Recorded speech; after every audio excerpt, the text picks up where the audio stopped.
This is your Thursday Daily Delivery. I am Michael Rand. Hope everyone's having a good day, getting ready for the holidays that are upon us, and having a chance to maybe think about relaxing a little bit over the weekend.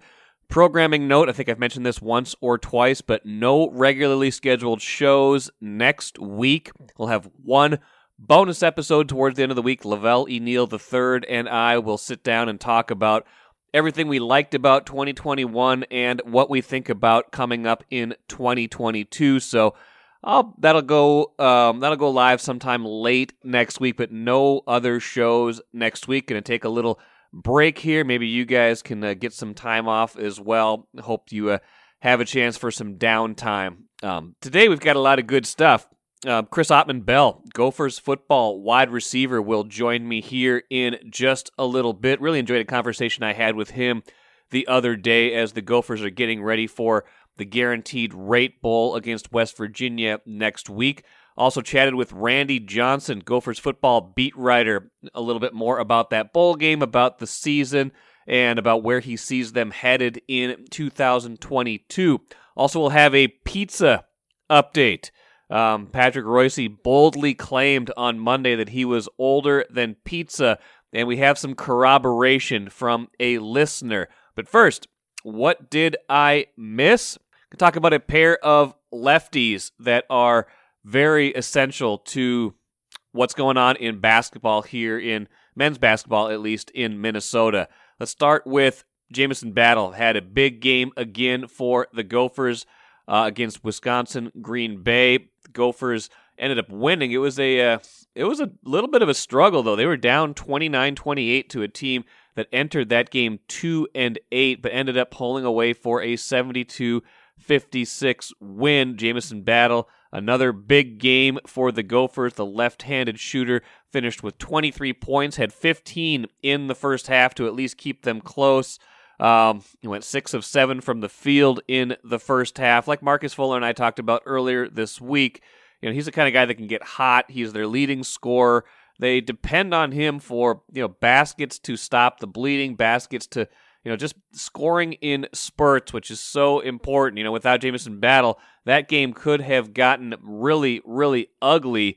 He made a three-pointer near the end of the first half to get that margin down, and the Gophers ended up pulling away, had a dunk in the midst of an early second-half run. So the Gophers do wind up winning that game, 72-56. They are now 10-1 on the season, but certainly not the kind of game they wanted to have. Ben Johnson afterwards, kind of talking about what might have been and how they don't want to play that way. Essentially, that was not. I told him at halftime. I'm not going to lose my mind, but I think they're a mature group. They knew the right response. I think it starts with you've got to have that inner drive. You have to have that inner juice yourself, and I think that's a good point. I'm glad he kind of took that approach at halftime. You're not going to be able to go ranting and raving every time your team plays poorly in the first half, and so for them to be able to pull themselves out of that, to figure out, this is an opponent that we should be handling.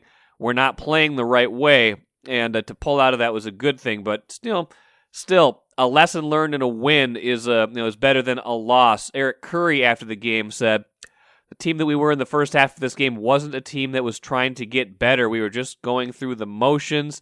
In these games, we've got to take advantage of a development. The second half, we kind of did that." So maybe lesson learned. Tests are going to get tougher here. Not necessarily the next game against Alcorn State, but right after that, Big Ten play starts, Illinois, all sorts of good teams they're going to see in conference play. They cannot afford a half like that against many of the teams in the Big Ten. They're going to have to be back sharp like they were earlier in the year. The other left-hander I want to talk about is D'Angelo Russell, and I wrote about this a little bit on the Randball blog on Wednesday. Just anybody who's watched the Wolves this season has seen the difference between the team when Russell plays, when Russell doesn't play, when Russell's having a good shooting night, when Russell's having a poor shooting night. But I was curious just how stark the difference is, and it's pretty amazing this season. You can draw a straight line from where Russell is, in or out of the lineup. Whether he's having a good shooting night. It's such an influence on how they are playing right now. Here are the numbers as the Wolves head into tonight's game at Utah. Now, the 15-16 overall this season. 0-5 in games that Russell has missed. And you're going to struggle without some of your key players. I get that, but it's pretty stark. All 5 losses were double-digit losses. All 5 losses were at Target Center. Now, granted, they were against pretty good teams. There was a couple against the Clippers, one against Atlanta, one against Utah, one against Cleveland. So they're not playing, the lower half of the conference in most cases, but still, all of them at Target Center, all of them by double digits, average of 122 points allowed in those 5 games without D'Angelo Russell in the lineup. 15-11 then in games he's played this season. In those 15 wins, Russell averaging 20.8 points, shooting 38.6% from three-point range. In the 11 losses, Russell averaging 15.8 points, shooting 25% from three-point range. Now, what's amazing is how good he's been on defense this year, at least statistically. He's got the 3rd best defensive rating in the entire NBA of anybody who started at least 20 games this season. And, when he combines that with making his threes, when the Wolves won 4 in a row recently, he made almost half of his three-pointers during that stretch. Then they're going to be in great shape. When he's not making his threes, like he wasn't the other night against Dallas when he went just 1 of 11, that's when the streak came to an end. So, again, it's not rocket science that when your best players play and your best players play well, you're probably going to have a better chance to win. But with Russell, the splits are just so staggering. How much they have leaned on D'Angelo Russell this season kind of blows my mind. It just is not how I expected the year to go. I thought, if anything, he was the expendable piece if they're going to go out and get someone like Ben Simmons, something like that. Instead, he's been really good on the defensive end consistently, and when he makes his shots, this Wolves team is a very tough team to beat. We'll see if they can do it tonight in Utah. Take a playcation to Mystic Lake for 24/7 gaming, fun restaurants and bars, and luxurious hotel rooms. And join Club M to bask in the rewards. Follow the lights to Mystic Lake, where every day is play day. Really happy to have Chris Autman-Bell, Crab, we call him Crab, on Daily Delivery today. Chris, welcome to the show. How you doing, sir?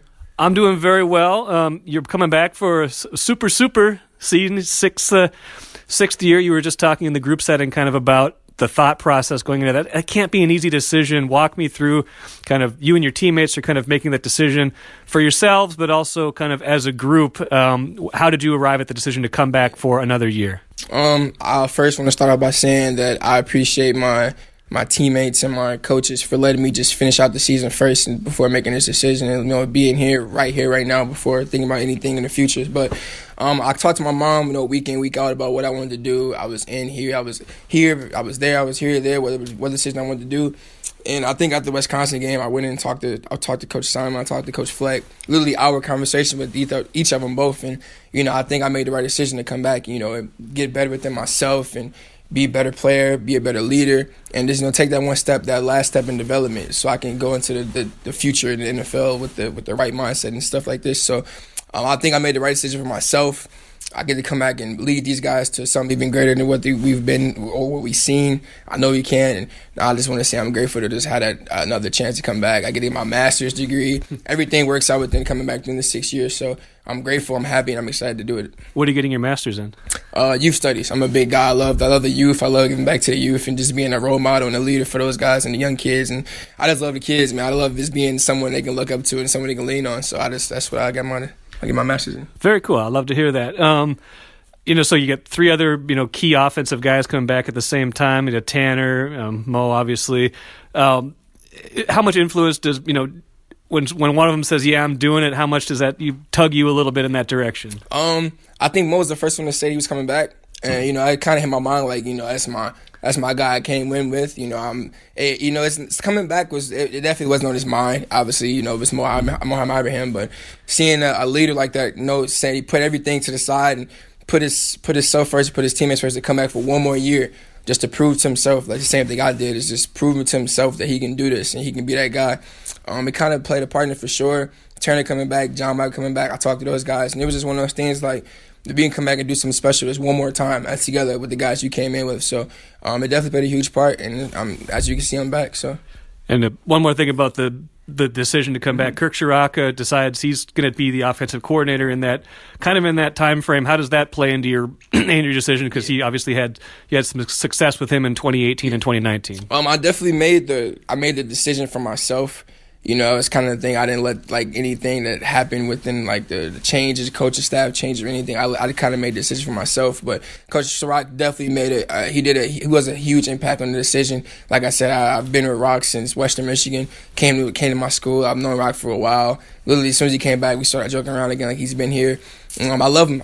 He's been here he hasn't been here, but I've obviously been with him for a while and everything. So it definitely played a huge role. Great guy, even great mindset on the field, and just the way he moves and how he acts and how he learns and does stuff is something I've always looked up to. So having Coach Rocker back has definitely been a huge thing. And I was going to ask you about Western Michigan. You were kind of among that first wave. You had committed there. PJ gets the job here. You follow him here. You know him, about as well as any of these players here. You probably know PJ as well as anybody. First, just kind of talk me through the journey from then to now, and then I'm going to ask you about your impressions of PJ Fleck. It was a huge journey, man. Me and Coach Fleck joke about it all the time. I committed to him. He was literally my first offer.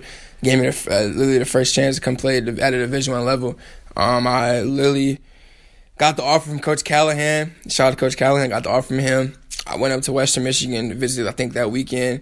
Committed on site. A couple weeks later, I don't know when it was, he left to Minnesota. And this is what me and him joke about all the time. I told my mom, I was like, man, I'm not going wherever he goes. If he leaves, that's on him. Like I'm a Bronco, I'm a Western Michigan Bronco. And as soon as he calls me, I say I'm flipping regardless. So it was a funny night, but I made the right decision. I didn't even look at Minnesota or haven't been here. I just committed on site because I knew I was with the right people. And now I'm here. I've been here for 5 years, going on 6 next year, and I couldn't be any more grateful than what I've been through and what I've done. So, what Coach Fleck is to me, man, he's an energy sparker. He's really like my dad away from home. I go to him about anything. I can talk to him about anything. We joke around about anything. Same thing with Heather and my mama Heather. I love them to death. Those are my people. I can call them. They call me whenever they want, whenever they need anything. Same vice versa here. And it's just people you can lean on. It's people you can trust. Like the culture here at Minnesota is just amazing. I'm just glad having my life. We see PJ Fleck in kind of fits and spurts. We see him on the sideline. We get him in these media sessions, but you see him, day in, day out. What's PJ Fleck like? What's your What, is he different at all behind the scenes than he is in what we see? Whatever you guys see is what you get, man. That guy he's the 100% truth no matter what. He's energetic, he's passionate, loving. He's the guy that he's gonna get it done regardless. Like you never see him down. He might be tired, but he's out. He's literally up, and he's the energy is never. It's a certain standard with Coach Fleck, and his standard is high all the time, and he's never coming down from that standard. We were doing elite work, and we will not come down. And that's what he lives by, and that's what he brings these guys by. So he's energetic, and he's just that passionate guy that's always up and loving. He loves what he does. So I'm proud to be a part of that. You had obviously this year some injury problems, things like that. How hard is it when you're not at 100%? You're trying to get healthy, things like that in the midst of a season. And it's never a thing. It's never what you want to go through. Injuries suck. It's literally nothing you want to go through. But I think when you put yourself last and put your teammates and this state, and you put your coaches and everyone, you put this Minnesota first, and you go out there and you play ball, everything, injuries, all that stuff goes out the window. You just play ball because you love it. You're doing the game that you love, and you're doing it for the people next to you. You're doing it for the people that watch this game. People do it for people that love Minnesota, the alumni, everything else. So that's what I thought about this entire season was, I'm hurt, yes, but put that to the side and play for the people that that love this game that you're playing with. So that was one of my biggest things from it. Final thought for you: bowl game obviously coming up next week. You get to go down to Arizona, which is not the worst place to be in December when you are living in Minnesota. Just one more chance to play this year. I mean, with this group, what does that mean to you, and how important? Even if it's not we're not talking about national championship, we are talking about momentum. We are talking about wanting to finish this year strong. Listen, we're playing for a trophy, and we're playing for that. It's the next right game is the next step, regardless. We're playing to win a championship game, and that's what we're playing for. game together as a 2021 team. So I think winning this game will definitely be important to springboard, to shoot us right into the winter workouts with momentum and everything. But, I think just playing this one last game, I think bowl games are special because you get to play that, you get to prepare that one last time with that one team before it changes all again next year. So, and it just restarts. So I think we're all excited to get out to Phoenix and play ball with each other one last time and just have fun with each other. So, Chris Autman-Bell, great perspectives. Appreciate it. Appreciate it, man. Thank you for having me. I was just really impressed talking to Chris Autman-Bell. Good perspectives, just a really nice guy. Hadn't spent a lot of time with him one-on-one before, but really enjoyed that conversation. And interested to see how this Gophers offense looks next season with those 4 key returning players coming back for that extra year and Kirk Shiraka coming back as offensive coordinator. If they can combine a more potent offense with the sort of defense they played this season, that will be a pretty impressive combination. And let's not forget, the start of the schedule next season is very forgiving. 6 of the first 7 games next year at home. An interesting start to the Big Ten schedule. Iowa first up on the Big Ten schedule next year after non-conference play that sees them against New Mexico State, Western Illinois, and Colorado. Then, like I said, it's Iowa, then home against Rutgers, at Illinois, home against Purdue. Now, it does get considerably tougher in the back half. You got at Nebraska, at Michigan State, home against Northwestern, at Penn State, at Wisconsin. That's going to be no picnic, but a chance to build some early momentum next season, especially if they have the kind of offense they hope they will have with all of these guys coming back. Happy to have Gopher football beat writer Randy Johnson back on Daily Delivery, part of a I guess we call it a guaranteed rate bowl preview kind of today with Randy and Chris Autman-Bell, wide receiver for the Gophers, on the show. Randy, how you doing? Oh, very good. Good. You getting ready to head down to Arizona? There's worse places to spend a few days in December compared to Minnesota. I think the Gophers leave today for the bowl game, the festivities, so they'll have a good long trip down there. And maybe just right from the start, I'm sure people are kind of curious, just, with COVID impacting a lot of different leagues, a lot of different things. Like, as of what we know right now, everything is still all systems go with this, right? Yep, those are the exact words that the PR director, the communications director of the bowl game, told me on Tuesday. Haven't today's Wednesday, haven't heard yet there's anything else going on, but basically they're they'll, unless something happens, everything's scheduled to go on his schedule. Now, this is, as we talked about maybe a week or two ago, this isn't the bowl game that the Gophers necessarily aspired to. They went into the final week of the season with the chance at least to maybe get to Indy to play in the Big Ten championship game and maybe, set their sights on bigger targets. Now, that said, as you've covered a number of these, bowl seasons, what's the importance of this, do you think, to a program? What do you think the Gophers are hoping to kind of get out of this, not just this game, but this time leading up to it? I think it's a few different things. First of all, it's a reward for a season. They finished strong, beating Wisconsin for the Axe. This is a nice little, I guess, getaway jaunt. You get to go someplace nice and warm. You're not going to Detroit like they did in 18. They avoided going to New York, I guess, this time of year. That'd been a little cooler. You'll get in some good weather, but they'll also have a chance to get a good look at their future too. You get 15 practices for the bowl season. That gives them a good chance to look at some players that they'll have to rely on next year.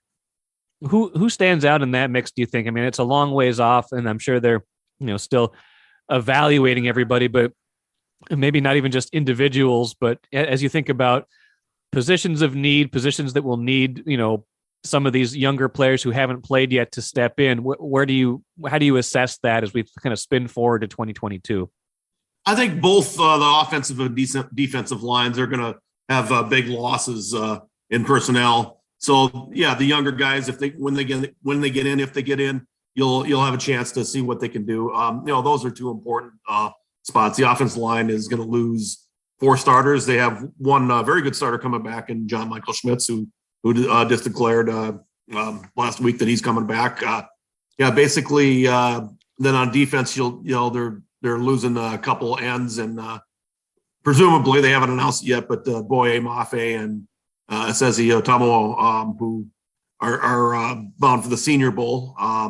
So yeah, you'll look at the younger guys in those positions. Then they'll be looking probably at see what they have in the secondary with some younger guys, and then at linebacker also. I thought it was interesting. You mentioned, one key player coming back is 4 really key players on offense coming back, and including, Tanner Morgan, Mo Ibrahim, and Chris Autman-Bell, who we had on the show just a little while ago. And, Chris Autman-Bell mentioned a number of factors influencing his decision to come back. One of them, though, he said was, the return of offensive coordinator Kirk Ciarrocca. I don't think we can overlook that as a motivating factor in, these guys wanting one more go around, and maybe with the guy who they had the most success with. Yeah, I think that's a big thing for Chris there. His season was derailed early because of that high ankle sprain, and he probably didn't put up the numbers that he had hoped to. And I think he's looking to have a dominant season, and having Kirk Ciarrocca back as a coordinator, and expecting him a lot more on the passing game next year. If that's the case, then Chris Autman-Bell will be front and center in that role.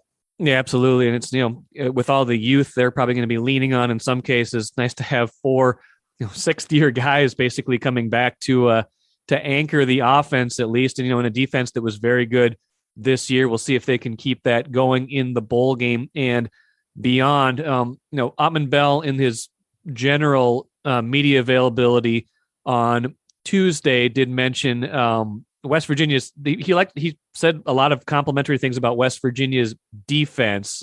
As you think about this matchup, I mean, I don't think people put a ton of go into a ton of X's and O's into these kind of mid-level bowl games. But what are some things to watch from your perspective as we think about this game coming up? Yeah, I like this. The contrast to you're getting the Big Ten team against the Big 12 team, and you don't see that too often. It's a little bit of an unknown. Okay, how good is West Virginia on defense? The Big 12 hasn't been known to have the best defensive teams out there, but you see a team like Oklahoma State that popped up this year. It was pretty good. West Virginia's leading running back has declared early for the draft, so they'll have a big hole to fill. And Letty Brown there, he was over 1,000 yards this year. Then the quarterback situation too. They use a couple of them. So it's the Gophers defense will have to be able to do multiple things, and they've planned that way in certain games this year, and it's worked out for them. Randy, last question for you. I have a taco bet with the Access Vikings guys. I took Gophers wins at the start of the year. They took Vikings wins. We did this 2 years ago, by the way, and I won 11-10 because the bowl game counted. The bowl game still counts this year as well. How do you see this one shaking out? Will the Gophers get to 9? Will the Vikings get to 9? Is this going to be a push? How do you handicap the taco bet at this moment? Wow, that's a good question. On the Gophers end of it, I believe they will get to 9 wins. I believe they'll find a way to beat West Virginia. I'm always scarred by earlier results like Bowling Green and something like that. You have to wonder a little bit, but they've been playing pretty well lately. I think they'll take care of business down there. As for the Vikings, they're going to play to the level of competition. That's what we've seen all year long. They're 7-7, and they've earned that 7-7. So they got the Packers at the Packers, Rams, Packers, and Bears. Bears here, and they're at 7. So 2-1 or 1-2. I'm going to say that Mr. Rand, you win the taco bet. I think I like my chances too, but I'm also, you got to get the Gophers got to get to 9 because the Vikings are going to win at least one of these. If the Gophers lose that bowl game, I'm going to feel pretty bad about the wager. I think my odds are slightly better than 50% though at this point that I'm going to win. And I think, if I had to say the most likely outcome at this point though still does maybe feel like a tie. At which point, maybe everybody gets tacos, and we all go out for tacos. Yeah, that's always a good thing. Yeah, watching the Vikings this year, it's been tough to handicap. They've been, I don't know, for fans, I'm sure it's pretty frustrating. It is indeed. Well, Randy, enjoy your time down in Phoenix. While look for his coverage down at the Guaranteed Rate Bowl. You'll be down there for a few days beforehand, and of course, covering the game on the 28th. Is that the date? Yeah, Tuesday the 28th, 9:15 Central start. So get your coffee, Diet Coke, whatever it is to keep you up late. It's on ESPN, so people should be able to get it. That's streamed most places now, isn't it? It is still even on YouTube TV now. They brought it back after just a couple of days. So yes, most people get ESPN these days. Okay, sounds good. Thanks, Randy. Have a good one. A good breakdown from Randy. As always, follow all of his work. He will be in Phoenix for the Guaranteed Rate Bowl, and you should check that out for sure early next week. Let's finish with the cooler. On Monday's show, Patrick Royce boldly claimed that he was older than pizza, and it blew my mind because I've not ever known a world or a life without pizza. And I grew up eating pizza. It's just how it was. And I was born, in the mid-'70s, so I'm a little bit younger than Royce by just a few decades. Royce born in 1945, saying basically when he was growing up and when he was young, pizza was not a thing. And, I looked it up. Now, the first pizza place I think was in, New York. First U.S. pizza place anyway was here over 100 years ago, 1905, I believe, in New York. But maybe didn't reach Fulda where Royce grew up. And I got a direct message on Twitter from Minnesota Supreme Court Justice Barry Anderson saying, corroborating Royce's story, said, as per Royce, I graduated from Mankato High School in 1973 and had heard nothing about this pizza thing. 1973, not having pizza. How did it take so long to get where, to get that to spread across the country? Because it just blows my mind because pizza is so widespread now, so ubiquitous, such a thing that is everywhere. That there was a time not that long ago, maybe that's only 3 years before I was born, that people in parts of, large parts of this country perhaps did not have access to pizza. Anyway, just thought I'd close the loop on that. A little history lesson about pizza for you. Definitely not sports related, but I found it interesting anyway. That'll do it for today's show. Good stuff coming up Friday. Mark Craig with his NFL picks. Ben Gessling will join me too to talk about Vikings and Rams. Should be a good show there. Thanks for joining me here today. We'll be back at it on Friday.